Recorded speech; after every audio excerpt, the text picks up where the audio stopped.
dernier entraînement, dans le fond, c'est mercredi passé avec le Canadien, on comprend tous. Mais toi, c'est quoi ton défi de continuer à apporter des améliorations puis avoir des correctifs nécessaires quand tu peux pas aller sur la patinoire, en fait? Ouais, mais c'est trouver une autre manière. Fait que c'est sûr le défi, puis c'est des conversations, c'est du vidéo, mais c'est un peu de ça. Le reste de la ligue, ils sont dans le même scénario. Il faut que tu gères l'énergie. Puis là, on a 4 games en 6 soirs. 4 en 6. Puis après ça, on prend un petit break. Fait que c'est une poussée jusqu'à Noël. Faut que tu gères l'énergie. Tu es satisfait de la façon dont tes joueurs s'adaptent et réagissent à ça? Je te dirais en général, oui. C'est sûr, si tu vas game par game, des fois, c'est sûr, je suis moins satisfait. Là, mais moi, je trouve les 2 derniers matchs défensivement très compétitifs. C'est continuer à travailler sur notre game global. Puis, mais j'ai pas. Qu'est-ce que je vois récemment, comme je me sens pas, là, j'aimerais ça avoir du temps de pratiquer ça. Je trouve qu'on est quand même assez solide dans beaucoup d'affaires présentement. Ça ne garantit pas des victoires, mais c'est la saison cette année. Fait qu'on fait beaucoup de révisions, enseignements, vidéos, conversations. Vous ne serez pas beaucoup à la maison en décembre quand on prend le mois au complet. Puis ça a été plus difficile à la maison en décembre, puis un petit peu plus aussi en novembre, Martin. Y a-t-il une différence entre le Canadien qui joue ici et le Canadien sur la route quand tu regardes ton club? Wesh. Moi, je trouve les 2 dernières games à la maison qu'on a joué contre Philadelphia, puis c'est qui là? C'était qui? Edmonton, tu sais. Ouais, tu sais, je trouve qu'on a joué quand même du bon hockey, là, du hockey mature, tu sais. Puis moi, je pense c'est peut-être ça qu'on fait un petit peu plus sur la route. Je sais pas si c'est comment que les games y arrivaient, maison, route, tout ça, les discussions sur quoi qu'on stresse à ce moment-là. Mais je trouve que si on joue une game mature comme on a joué les 2 dernières, notre fiche à la maison, elle va s'améliorer. Dirais-tu que quand tu as une équipe jeune, tu t'en vas sur la route avec eux autres, vous affrontez un bon club sur leur patinoire, ils sont plus en mindset de jouer une game serrée, de moins provoquer des choses qu'il n'y a pas, tandis qu'au Centre Bell, c'est peut-être une approche différente où ils ne pensent pas différemment parce qu'ils ont moins d'expérience. Ça peut être. Moi, je sais pas. Je pense que ça fait peut-être partie de l'équation. Mais moi, c'est ça, faut. La maturité, pour moi, elle n'a pas d'âge. C'est sûr que plus tu es vieux, c'est plus facile d'avoir de la maturité, mais on demande beaucoup de nos jeunes. On est très demandants. Puis le côté maturité fait partie de ça. Puis qu'est-ce que je vois, je dirais, récemment, on a beaucoup plus de constance là-dedans. On n'est pas parfait, mais on a plus de constance. Jonathan. Oui, salut Martin. La production de ton premier trio est un petit peu plus timide dernièrement. Est-ce que c'est à force égale? Est-ce que c'est quelque chose qui t'inquiète? M'inquiète, non. Je ne dis pas que ça m'inquiète. Je pense que ça fait partie d'une saison, puis c'est continuer à travailler sur les choses. Puis je suis pas inquiète, ça va revenir. Qui ont des occasions, c'est plus une question de finition? Comment... C'est un petit peu de tout, ouais, je te dirais finition. Puis ça, mais c'est... je pense à 5 contre 5, on a géré 12 chances la dernière game. C'est quand même un haut niveau. On n'a pas eu beaucoup de power play. On peut-tu en faire plus? Oui. Mais c'est sûr, ça prend de la finition. Si on finit sur une coupe de ces chances-là, c'est peut-être une différente game, la dernière game. Mais, Suzy Cole, puis là, il y a Bolduc qui joue avec eux autres, puis ils ont des bons moments. C'est de continuer à travailler sur leurs affaires. Enfin, il y a beaucoup de questions de maturité durant les matchs, mais je suis curieux de t'entendre sur le comportement de ton groupe entre les matchs, d'une journée à l'autre. Qu'est-ce que tu observes la capacité de ton groupe à tourner la page, remettre ça à zéro d'une journée à l'autre, puis dire les résultats d'hier, on évite que des résultats positifs ou négatifs fassent boule de neige? Ouais. Ben, C'est une bonne question, mais c'est pas une réponse facile, je te dirais, parce que, tu sais, il y a des jours où tu te dis, ah oui, ils ont tourné la page, ils sont là. Puis il y a d'autres jours, ben non, ils sont pas là, tu sais.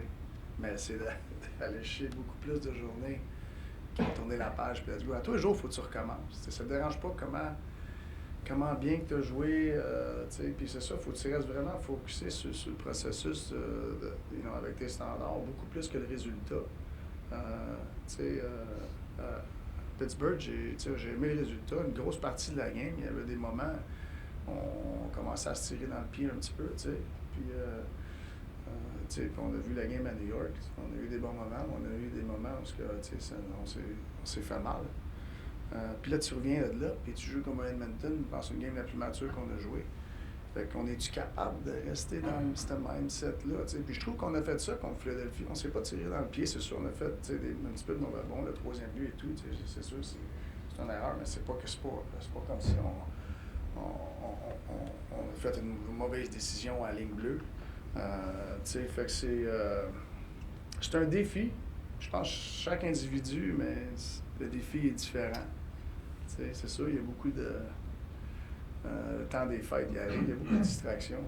Es-tu capable de rester à la tâche et être discipliné avec tes habitudes et tout? Puis je pense que si on a ça individuellement, en gros, ça l'aide l'équipe. Par ailleurs, tu me pardonneras si cette question-là t'a déjà été posée, mais la venue d'Adam Engstrom, ça t'amène un autre défenseur mobile qui est capable de relancer l'attaque, bouger la rondelle. Est-ce que, dans le fond, ça va avec ce que tu souhaites faire d'avoir une brigade défensive qui continue dans cette veine-là, ou dans le fond, si tu peux avoir un mélange des genres, avoir un gars qui step up au plan physique, entre autres, ça te faciliterait la vie? Non, moi je te dirais que c'est que pour le défenseur national, pour être efficace, il faut que tu sois un assez bon patineur. Puis si tu as un petit peu moins de patin, mais t'es mieux d'avoir un bon hockey et une bonne intelligence. T'sais. Fait qu'il n'y a pas une manière de le faire, mais c'est sûr, il faut être capable de tuer des jeux. Puis je l'ai dit l'autre jour, les joueurs, ils ne tueront pas les jeux de la même manière, mais il faut être capable de les tuer. Puis moi, je pense que tu peux pas avoir trop de défenseurs qui sont des bons patineurs, qui sont capables de les jouer des deux bords de la glace. Puis en sachant que tuer des jeux, c'est moins de fun, mais on a besoin de ça. Jean-François et Guillaume. Salut Martin, question bien simple. C'est quoi le statut de Mike Matheson pour ce soir? Il est encore Absent ce soir. Ouais. Il y a Dylan Subban qui disait cette semaine à propos de Mike, autant on parle de ses qualités sur la glace, mais depuis le départ de David Savard, c'est une sorte de coach pour les autres défenseurs, à quel point il est important pour l'enseignement aussi. Oui, c'est sûr. Ouais, mais c'est pas comme s'il n'est pas ici tous les jours. Là. Mais c'est sûr, durant un match, je pense que c'est un gars qui a une voix dans la chambre et tout. Puis ça prend. Tu remplaces pas ça avec une personne. C'est tout le monde qui essaie de remplacer ça un petit peu pour tout le monde. Les questions ont été posées. Stu and Arthur. Dobbish and Goldman? Yeah. Talking with Nick about the Olympics, obviously hoping he's on the team. You've won a lot of things in your career. Where do the Olympics rank, and how does it compare, like, to the Stanley Cup or other things? Yeah, it's up there. I wouldn't say it's. I'd say it's right behind the Stanley Cup for the sole reason that winning a Stanley Cup, you usually with a group of guys for a few years, and then you go a 2-month stretch of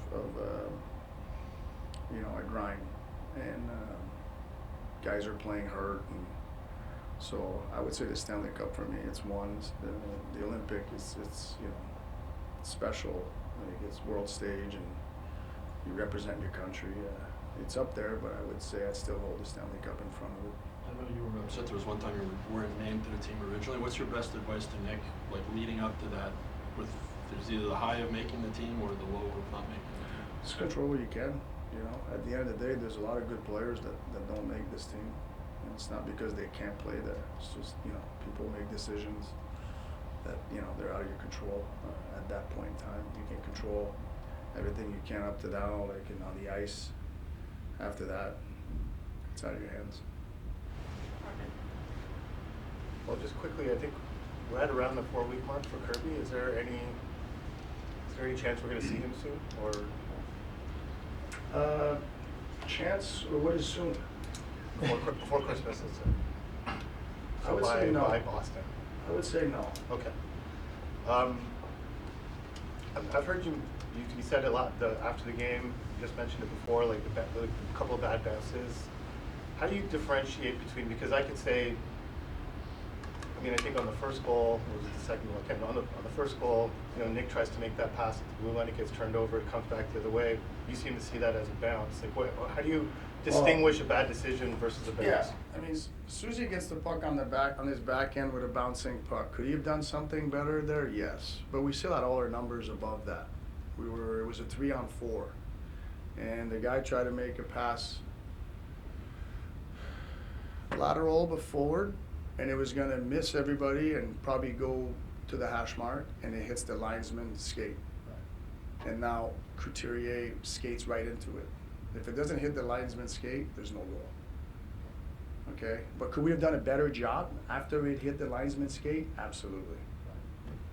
So how do you, when teaching that moment, I teach him. do you give a bit of a pass because it hit the linesman's skate? Well, not necessarily a pass. I give him the truth. We could have done this better. I know this is a bad bounce, but we still could have done this better. There's truth behind it. It's unfortunate that,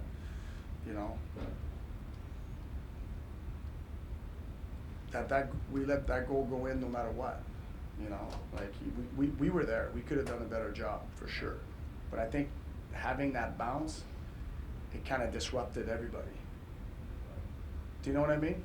Well, they had to react to it. Exactly. We Something didn't that you react weren't good enough expecting, off the yeah. bad bounce. So I guess the teaching is be ready for anything. Merci beaucoup. Merci.